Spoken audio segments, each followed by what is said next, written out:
Olá, eu sou Simone da FEIPLAR e FEIPUR, Feira e Congresso Internacionais de Materiais Avançados. Os materiais avançados são os materiais que apresentam características técnicas diferenciadas como grande resistência térmica, mecânica, química, a UV, flexibilidade de design, leveza, entre várias outras características de desempenho. O propósito deste webinar América Latina é apresentar um pouquinho do que vai ser exposto na FEIPLAR e FEIPUR 2026, que acontecerá de 25 a 27 de agosto deste ano, aqui em São Paulo, no São Paulo Expo, Pavilhão 5.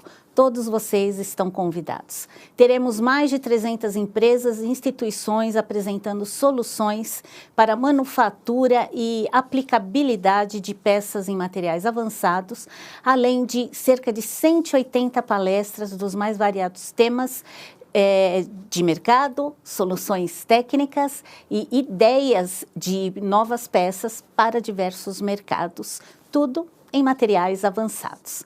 Então, hoje, nós teremos uma apresentação da Concentrol, outra da Instron, outra da Polistel, da Texiglass e da Naiwan. A Star Vision, que seria a última palestra, infelizmente não poderá fazer a apresentação hoje e já está automaticamente escalada para o segundo webinar América Latina, que acontecerá no dia 25 de maio. Todas as palestras são gravadas para que vocês possam assistir novamente num outro momento e também para que vocês possam encaminhar esse conteúdo para colegas de trabalho que não puderam assistir o evento hoje. Então, para iniciar este evento, eu chamo aqui o Franco Parini, que é da área técnico-comercial da Concentrol. Tudo bem, Franco? Tudo bom. Boa tarde. Boa tarde. O Franco tem extensa, longa trajetória no mercado de poliuretano, ele vai contar um pouquinho para vocês. Agora a gente estava relembrando, há quantos anos atrás a gente se encontrou pela primeira vez aí no mercado de poliuretano.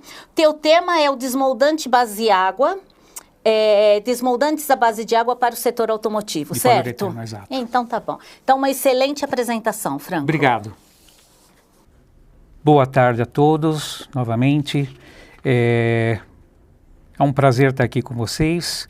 Antes de começar o nosso bate-papo, gostaria de me apresentar um pouco e deixar meus contatos para que a gente possa depois continuar a comunicação depois da palestra. Meu nome é Franco Parini, atuo na área técnica comercial na Concentrol. Sou bacharel em Química, pós-graduado em Gestão Empresarial e mestre em Ciências voltado à Economia Circular aplicado à Química. Tenho mais de 28 anos de experiência na área produtiva, processo, desenvolvimento de produtos na área administrativa de gestão, tanto na indústria do poliuretano como outros segmentos de especialidade de Química. Perfeito. Vamos falar um pouquinho sobre a nossa agenda? A ideia aqui nossa é primeiro a gente apresentar de uma forma muito rápida quem é a Concentrol, como que ela está inserida no contexto, no nosso mercado. Eu vou passar de uma forma extremamente rápida para a gente poder ter um pouco mais de tempo no final, para que a gente possa discutir, trocar ideias, enfim. O ponto seguinte seria a gente dar uma pincelada sobre quais são os principais desafios do setor automotivo relacionados à sustentabilidade e como a Concentrol pode agregar soluções dentro desse escopo de sustentabilidade para o segmento. E conclusões. Quem é a Concentrol? A Concentrol ela é uma empresa catalã. Ela fica em Girona, próximo a Barcelona, com mais de 80 anos de existência, uma empresa extremamente tradicional, consolidada no mercado global e muito inovadora. Eu diria que é uma empresa extremamente vocacionada a desenvolver soluções técnicas focada ao mercado. Nós temos 4 grandes grupos de produtos que nós fabricamos e comercializamos a nível mundial. O primeiro grupo é Performance Materials, que seria a linha de desmoldantes para poliuretano, que aqui nesse caso nós tratamos toda a linha de concentrados e pronto uso, tanto os produtos classe 1, 2, ou seja, com veículos solventes mais ou menos voláteis, e classe 3, água, híbrido, co-solvente, para várias aplicações, tanto segmento automotivo, aí enquadramos volantes, bancos, assentos, HR, né, em geral, insonorizantes, filtros, PU microcelular e por aí vai. Além do segmento também muito importante, moveleiro e calçadista, que nós atendemos globalmente. Um outro BU, um outro segmento que nós mantemos um portfólio também muito rico, ou seja, muito diversificado, é a linha de aditivos para PU, que seriam os silicones modificados, que eles atuam como estabilizadores da espuma de poliuretano. Então, esse produto ele entra diretamente na formulação do sistema, no poliol formulado, e ele atende tanto o mercado de moldados, em geral, como isolamento térmico, slabs, enfim, toda a linha de espumas de poliuretano em geral. Temos também auxiliares para food e auxiliares para formuladores de coatings, enfim. E onde nós estamos globalmente? Isso é bem interessante porque hoje a Concentrol ela está presente em mais de 88 países, atendendo os clientes em 5 continentes, através de distribuidores, agentes e várias regiões, por uma questão estratégica, mantemos filiais. Filiais exatamente para poder trabalhar com apoio comercial direto com o cliente, apoio técnico, logístico, principalmente pensando nos clientes corporativos globais. Então isso nós temos então a matriz na Espanha, atendendo toda a Europa, nós temos a filial a matriz na Espanha, a filial nos Estados Unidos e México, a filial na China e nós temos a filial no estado de São Paulo, em Leme, para atender todo o mercado latino-americano, que é a Concentrol Latam. Além disso, nós, de uma forma recorrente, participamos em feiras internacionais, as principais feiras voltadas ao segmento do poliuretano, porque entendemos que é um meio, é uma forma muito importante de interagir e estreitar com os clientes. Então, a nível global, estamos sempre presentes. Inclusive, aproveitamos para a próxima edição, essa edição agora, em agosto, vocês já estão convidados no nosso stand 27, né? 25 a 27 de agosto, a vocês nos visitarem aqui no nosso stand em São Paulo. Falando um pouquinho sobre o perfil da empresa, também vou ser bem rápido, bem telegráfico nessa questão. É uma empresa, Concentrol é uma empresa extremamente enxuta, extremamente automatizada. Ela fabrica muito com muito poucas pessoas, mas de uma forma completamente, extensamente automatizada. E aqui, pelos números, denota muito o perfil inovadora e o DNA técnico focado ao cliente. Tanto que se vocês pegam esse número de P&D, investimento anual de P&D, é um número que foge daquilo que seria um número muito comum à média de indústria química, principalmente desse segmento. Então, praticamente não, 7% daquilo que é gerado como faturamento é convertido para pesquisa e desenvolvimento de novas moléculas, melhorias e, enfim, para crescimento tecnológico. Isso, como consequência, nos permite manter não só um grupo de pessoas extremamente qualificadas na R&D, ou seja, o nosso centro de pesquisa na região de Girona, como também um conjunto de tecnologias, de instrumentação, de tecnologias para poder não só dar o suporte ao cliente, como desenvolver novas moléculas, levar melhorias, enfim, dar o que for de melhor de suporte e soluções técnicas mirada, customizada para cada segmento.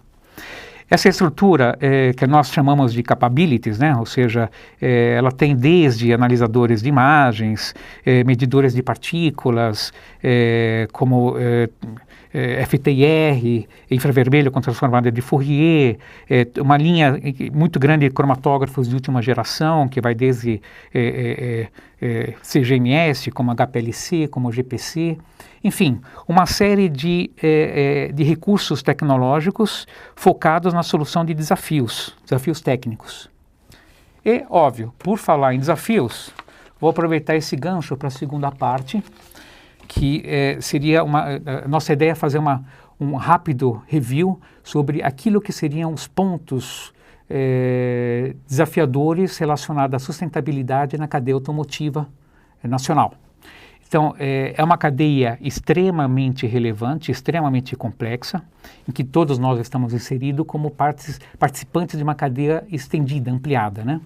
Essa cadeia, hoje, ela já possui, já vem, na verdade, perseguindo metas audaciosas, mas ela possui, hoje, ainda mais metas mais desafiadoras referente à sustentabilidade.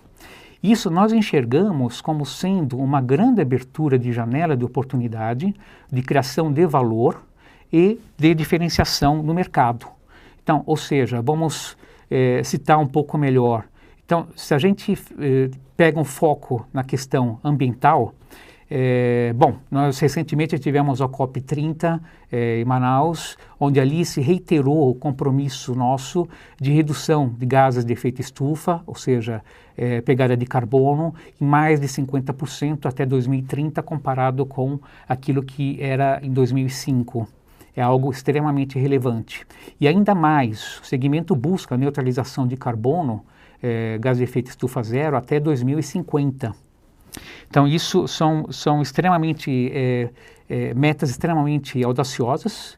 E hoje, aquilo que é importante é entender que já estamos, na verdade, muito focado como cadeia ampliada no escopo 3. Então, ou seja, todas essas melhorias e ajustes com relação à pegada de carbono, questões sustentáveis, ela vinha de uma forma muito mais contida em escopo 1 e 2, que se restringe dentro da empresa, da indústria automotiva, só que agora ela está cada vez mais com olhar para escopo 3, que inclui toda a cadeia de uma forma muito mais ampla, muito mais abrangente.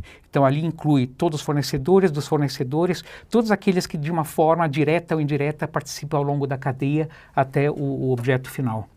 Então, nós já estamos sendo cobrados como integrantes da cadeia produtiva ampliada e seremos ainda mais cobrados em função dessas metas. Então, por isso que, de novo, o quanto antes a gente se mobilizar e se estruturar para poder buscar soluções, nós estaremos numa situação mais vantajosa, com diferencial competitivo, com certeza. Além disso, nós temos uma agenda de redução de VOC, que é uma agenda que já vem sendo discutida há muito tempo. O mercado, quando a gente olha para questões econômicas, o segmento ele busca sempre vem perseguindo sempre uma maximização da eficiência do setor, algo que é uma marca do segmento. Olhando para as pessoas, existe sempre um comprometimento, uma preocupação com segurança e saúde ocupacional, com limitações e tipo de emissões industriais, também como redução de VOC. Esses 3 pontos são extremamente relevantes, porque nós estamos falando aqui questão ambiental, questão econômica e questão de pessoas. Esses 3 vertentes, quando elas se somam, agregando uma solução em que você consegue unir de uma forma construtiva esses 3 pontos, nós afirmamos que se trata de uma solução sustentável. Ou seja, em poucas palavras, quando qualquer ação, qualquer solução que nós promovemos na cadeia, ele busca algum tipo de vantagem ambiente, vantagem econômica ou vantagem pessoas em conjunto, de uma forma coordenada, de uma forma interligada, sim, isso é definido como uma ação sustentável. Esse conceito é um conceito seminal, na verdade, ou seja, o conceito de sustentabilidade surgiu exatamente dessa premissa, que foi criado por Elkington, que exatamente depois se derivou para aquilo que hoje é o conceito ESG. E como nós, como Concentrol, podemos colaborar para a solução de problemas sustentáveis, de uma forma a alcançar uma sustentabilidade maior?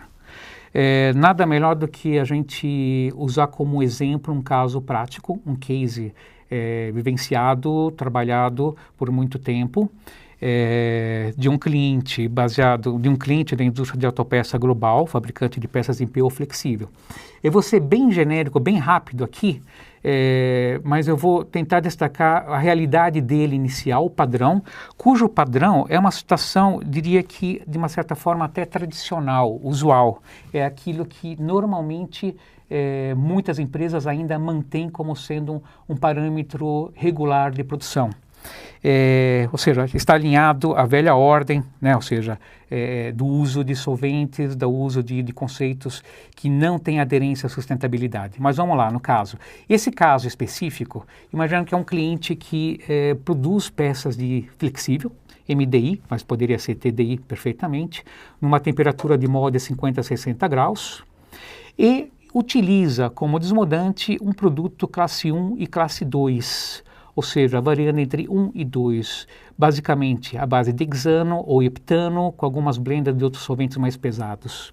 Teor de ativos em torno de 2 a 5%, dependendo do tipo de situação, que é uma concentração baixa, com uma velocidade de secagem em função de ser um alifático, um hidrocarboneto rápido, ele tem uma secagem muito rápida, só que ele oferece um risco ambiental, um risco de inflamabilidade muito grande, ele oferece também toda uma questão de nocividade à saúde do trabalhador, do meio no entorno, com um VOC muito alto, porque o próprio veículo é um orgânico volátil extremamente concentrado, ou seja, estamos falando aí 95 ou mais por cento de solvente, né?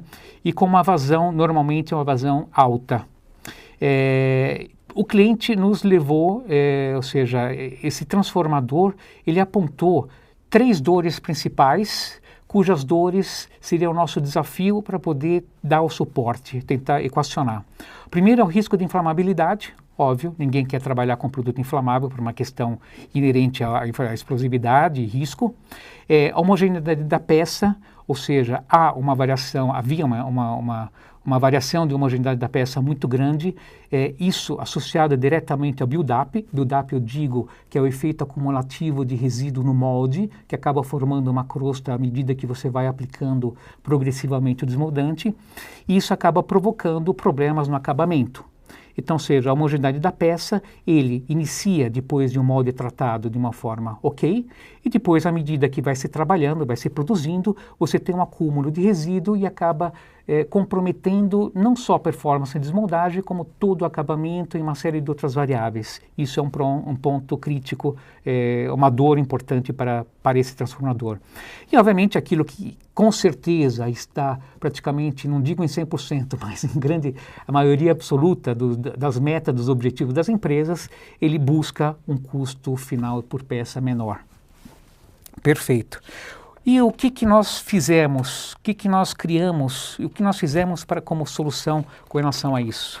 Bom, inicialmente, nós criamos uma estratégia, um plano de ação junto com o cliente, baseado na filosofia Lean, ou seja, o toyotismo, filosofia Lean, no sentido de que todo e qualquer problema nós temos que primeiro iniciar entendendo e vivenciando o problema real. Ou seja, nós iniciamos um processo de engajamento, de entendimento do problema junto com o cliente no Gemba. Ou seja, de nada adianta a gente receber inputs ou receber simplesmente desejos e dores se a gente, junto com o cliente, a gente não entende, não vivencia de fato esse problema em campo. Isso é fundamental como ponto de partida. E logo na sequência, uma vez fazendo a lição de casa, revendo esse problema no Gemba, a gente parte, obviamente, para todo o suporte, treinamentos, enfim, junto com a operação, junto com a gerência, top-down e permeando todas as esferas, no sentido de conscientizar e nivelar os conceitos, as informações, para poder trabalharmos todos no mesmo linha de pensamento e linha de expectativa. A partir daí,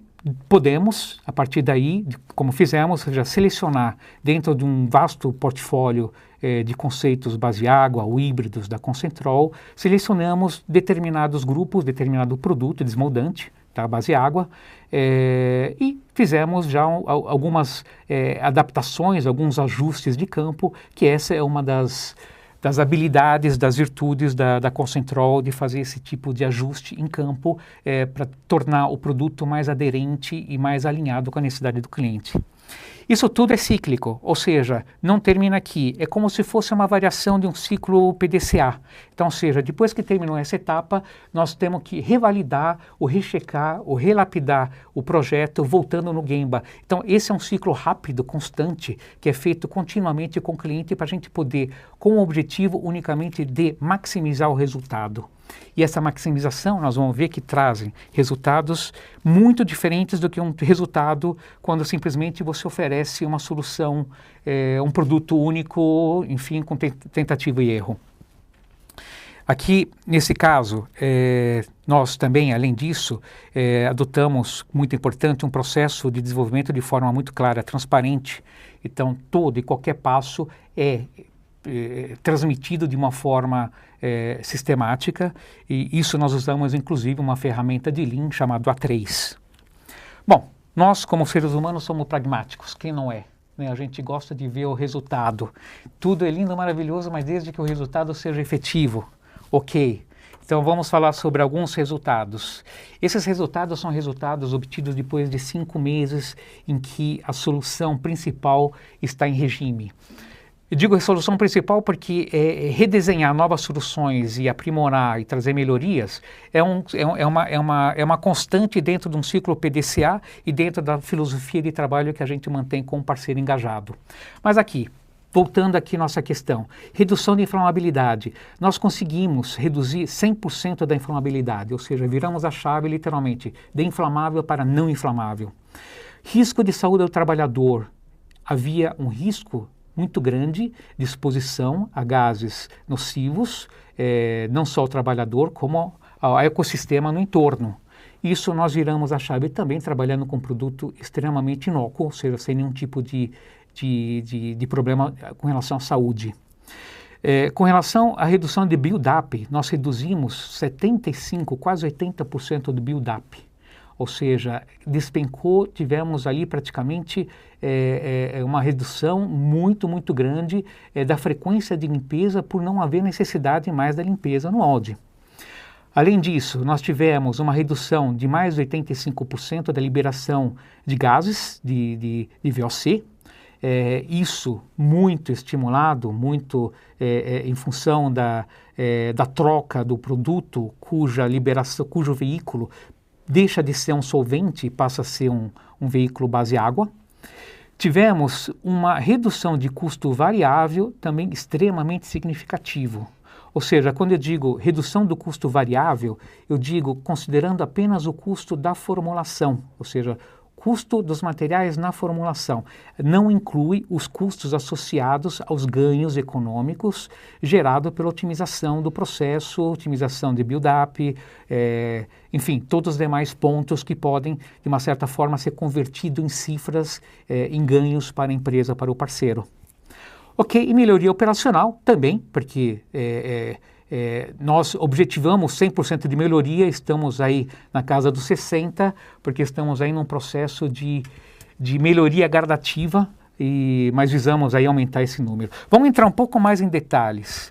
Eu acho que aqui é bacana porque ele contempla aquele gráfico anterior, só que aqui nós detalhamos um pouco mais. Então, veja bem, nós tínhamos inicialmente 3 dores.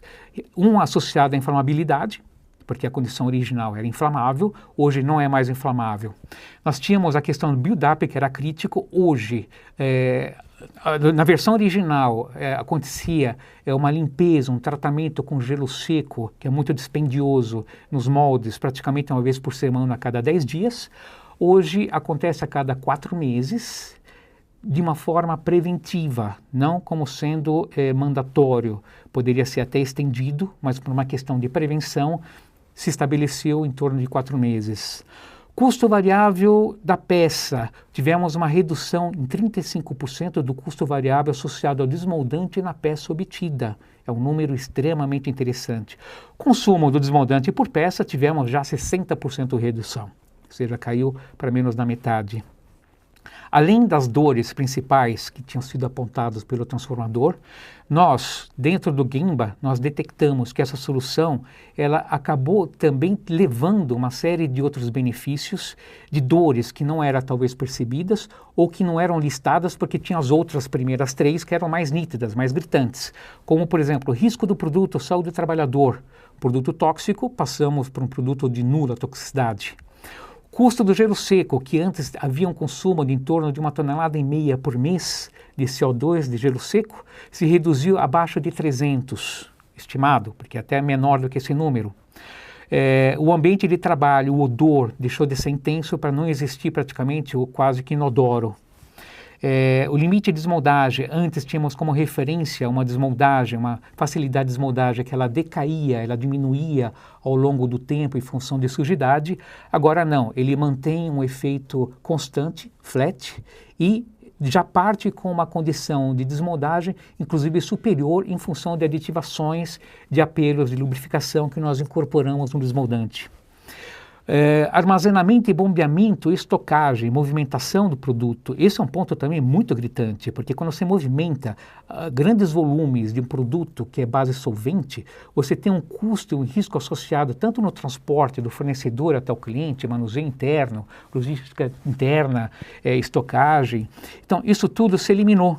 Então, a empresa ela tinha que manter a 150 mais ou menos metros de distância uma casa-mata, ou seja, uma estrutura blindada para suportar um volume grande de solventes inflamáveis e explosivos. E era feito o bombeamento para a linha partindo dessa unidade de proteção. Agora, não. Pode-se trabalhar perfeitamente com volume muito menor e se deixar o produto literalmente do lado da produção, questão de 10 metros. Isso elimina uma série de problemas operacionais. Então, isso aqui é alguns dos pontos e nós listamos, desses pontos que nós mudamos aqui, quais os impactos que a gente tem nos 3P, planeta, pessoas e profit, como lucro. Ou seja, essa única solução que foi construída a 4 mãos junto com o cliente, nós conseguimos nortear nessa mesma solução, contemplar esses 3 pilares da sustentabilidade. Diferente do que as 3 primeiras dores, que tinham uma ótica, uma tônica muito mais voltada à questão econômica. Ok? Bom, como conclusão, porque inclusive eu estou com o meu tempo estourando, não? Mas vamos lá. Primeiro ponto, a cadeia ampliada automotiva, pensando com o poliuretano, ela é imperativo, já é mandatório ela se adequar à tendência, exigência, tanto na questão de redução de gases de efeito estufa, de VOC, como ações sustentáveis, implementações de ações sustentáveis de fato. A migração para a base água é uma oportunidade extremamente sustentável, em que a gente pode maximizar isso trabalhando com uma sistemática como a gente mostrou nesse case. E ela leva, sim, a uma vantagem econômica em função de uma série de benefícios diretos e indiretos. E essa é um dos escopos que nós gostamos, queremos, nos comprometemos em mostrar para o cliente. Bom, a base água já é uma realidade no presente e, obviamente, quando você migra de um base solvente para um base água, você exige necessariamente uma série de ações de adaptação de processo, de mentalidade, quebra de paradigmas, de hábitos, é um pouco disruptivo. Por isso que demanda extremamente o suporte, o trabalho, novamente, a 4 mãos, com engajamento fornecedor-cliente. Concertar, nós somos especialistas em desmoldantes e ajuste de formulação. Então, ou seja, esse é um ponto crucial para a gente poder levar uma solução customizada.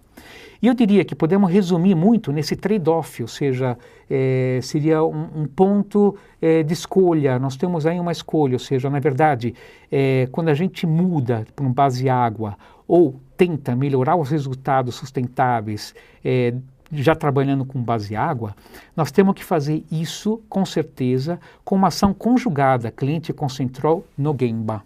Isso é um aprendizado lean, aprendizado prático e que realmente converge para uma solução definitiva, onde se maximiza os ganhos efetivos com uma solução sustentável.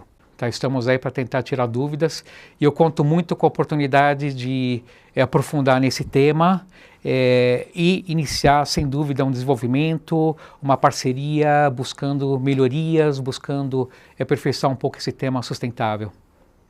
Bom, Franco, muito obrigada. Obrigado. Viu? Muito boa a palestra, muito técnica, então vocês puderam ver, né, quantos e quantos anos de experiência no mercado de materiais de poliuretano, né? O Franco passou por algumas empresas, então muito contato com as aplicações de outros países, e aí a gente tem essa palestra. Muito obrigado, Tá bom. Simone. Franco estará com a gente na FEIPUR, também com palestras, né, Franco? Sim. Lá no estande da Concentrol e também com várias outras atividades. Então, te agradeço. Obrigado. Contem com a gente. Até a próxima, Franco. Tchau, tchau. Tchau, obrigada.